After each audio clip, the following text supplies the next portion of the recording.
Assalaamu calaykum. Ku soo dhowow daawada Carif Media Touch oo laga barto cilmiga ICT-ga oo afka Soomaaliga ku baxa. Barnaamijkeennan waxaan kaga hadli doonaa warbixin ku saabsan shirkadda Microsoft oo ku dhawaaqday inuu dhacay mid ka mid ah Windows-yadeeda oo la yiraahdo Windows 7, kaas oo ah Windows-ka ugu badan ee caalamka lagu isticmaalo. Daawada haddii tahay markii kugu horeysay oo aad Carif Media Touch la kulanto, subscribe saar videogana like asxaabtana sii gaarsii.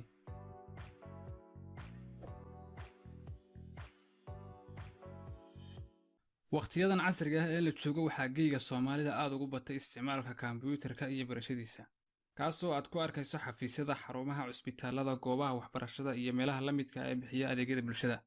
Sidaas oo ay tahay, kombiyuutarada waxay ku shaqeeyaan barnaamij guud oo loo yaqaan operating system, kaas oo ay soo saaraan shirkado kala duwan oo ay ugu caansan tahay shirkadda Microsoft oo soo saarta oo sida loo yaqaan Windows Family.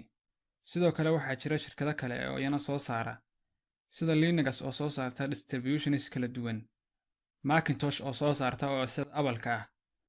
Ayaa 84% kombiyuutarada adduunka yaalla waxay ku shaqeeyaan Windows.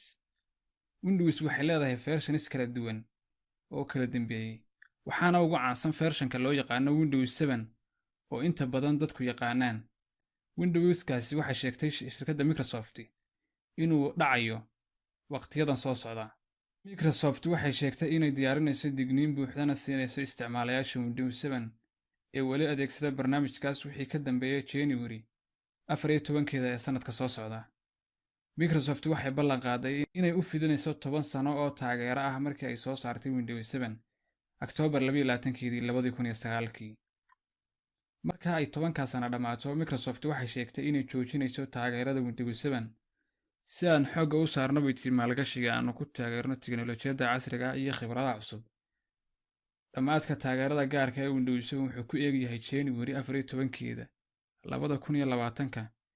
Intaa kadib, kaalmada xagga farsamada iyo cusboonaysiinta barnaamijyada ama software update-ka oo ka iman jirtay qaybta loo yaqaan Windows Update oo kaa caawin jirtay inuu kombiyuutarkaagu ammaan ahaado, mar dambe ma heli doontid.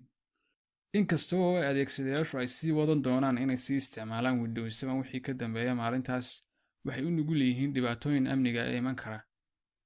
Si taas loo ogaado, Microsoft waxay qorsheynaysaa inay gaarsiiso ogeysiis cusub oo degdeg ah dadka isticmaala Windows 7 bishan January ee sanadka soo socda. Microsoft waxay sheegtay in cid kasta oo isticmaasha Windows 7 ay u guuraan Windows 10 waqtiga ka horeeya January 14, 2020. si aad uga fogaato baytii xaalad aad ugu baahato adeeg ama taageero aan hadda la heli karin. Inkastoo uu hadda Windows 10 ku dhow yahay 5 sano, Windows 7 oo la sii daayay 10 sano ka hor October 22, 2009, wuxuu weli ku shaqeeyaa 100 milyan oo kombiyuutar ah. Haddaba waxa isweydiin mudan muxuu yahay micnaha taageeradii ayaa dhammaaday ama saboortigii baa dhammaaday. Wixii ka dambeeya January 14, 2020, haddii kombiyuutarkaagu weli ku shaqeynayo Windows 7, mar dambe ma helaysid cusboonaysiinta amniga kombiyuutarkaaga ama security updates. Sidaa darteed, waxaa muhiim ah inaad u guurto Windows 7 oo aad isticmaasho operating systemska ka dambeeyay sida Windows 10, kaas oo bixiya cusboonaysiinta xagga amniga security updates ee ugu dambeeyay si uu kaaga caawiyo adiga iyo xogtaada inaad badbaadaan. Intaa waxaa dheer, adeegga macaamiisha ee Microsoft ee loo yaqaan Microsoft Customer Service oo ah adeeg bixiya taageerada xagga farsamada ama technical support ma sii jiri doono. Adeegyada la xiriira Windows 7 sidoo kale waa la joojinayaa waqtiga kadib. Tusaale ahaan, ciyaaraha qaarkood sida Internet Pagamonka ama Internet Checkers-ka iyo sidoo kale barnaamijka elektarooniga ah Windows Media Center ayaa la qorsheynayaa in la joojiyo January 2020. Haddaba maxaa dhacaya Windows 7 wixii ka dambeeya xilligaas haddii uu kombiyuutarkaaga ku shaqeynayo? Hagaag, waxba kuguma dhici doonaan xaggii installation-ka Windows-ka iyo inaad kombiyuutarkaaga ku shubato wixii ka dambeeya xilligaas, laakiin wuxuu u nuglaanayaa khataraha amniga iyo fayrasyada maadaama Microsoft ay joojin doonto taageeradiisa.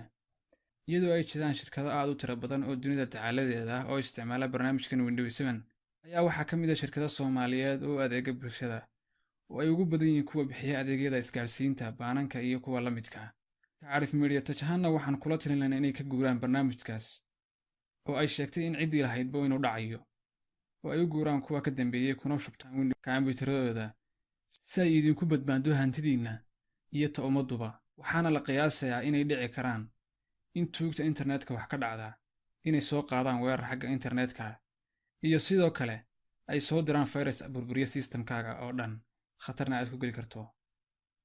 xitaa waxaaba dhici karta in shirkadda Microsoft laftarkeedu soo dirto fayrasyo ku khalkhalgeliya marka aad ku guda jirto hawl maalmeedkaaga shaqo, si ay gebi ahaanba u soo afjarto Windows 7 ka dhacay.